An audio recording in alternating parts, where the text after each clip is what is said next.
nishaɗi na ya Rasti. Kar ka manta ka danna mana subscribe. Lokacin da na da ku rayuwa ta ɗan rako, wahala ta yi min ciko, farin ciki ban san shi ba. A hanaran zuwa na tuno na gudana ji ɗanɗano, ran da na yi babban gamo labarin nake so ranar ina bakin aiki sai na ga wata tayo birki, abinda ya ban mamaki sai ta ce malan taso aiki nake so biya. A yanayinta da tarbiyya na zatanta da kyan hanya, da mafana ce bakar wuya ban samu abinci ba ko ɗaya.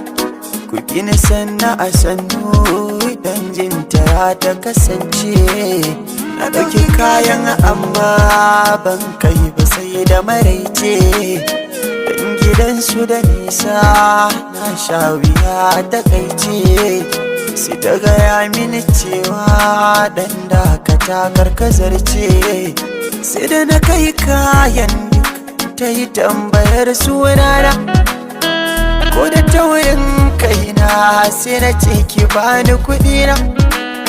Kana ta ce lamba na zan bata don wata rana, na ce na gabas kina yamma, Allah sallame ni da himma.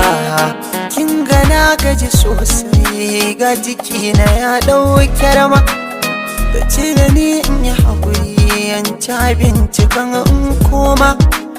Sai na ce na gode, na zaune na yi ta tunani, shin wannan wace ce za ta zo haka nan ta tare ni.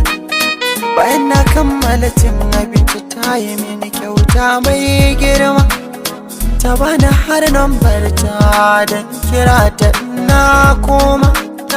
Aiko ina komawa sai na kira ta mata godiya, sai ta amsa wayata na fara zance ta na yi mini dariya.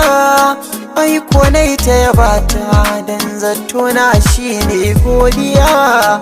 Hankali min ya samu amma akwai wata matsala babba, gidansu ba sa suna da cin mutunci ba zan jure ba.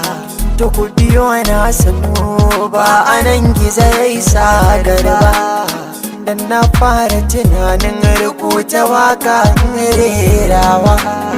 Lokaci ba zai bari ni bayyana labarin nan duka ba, sai ku biyo na sanu.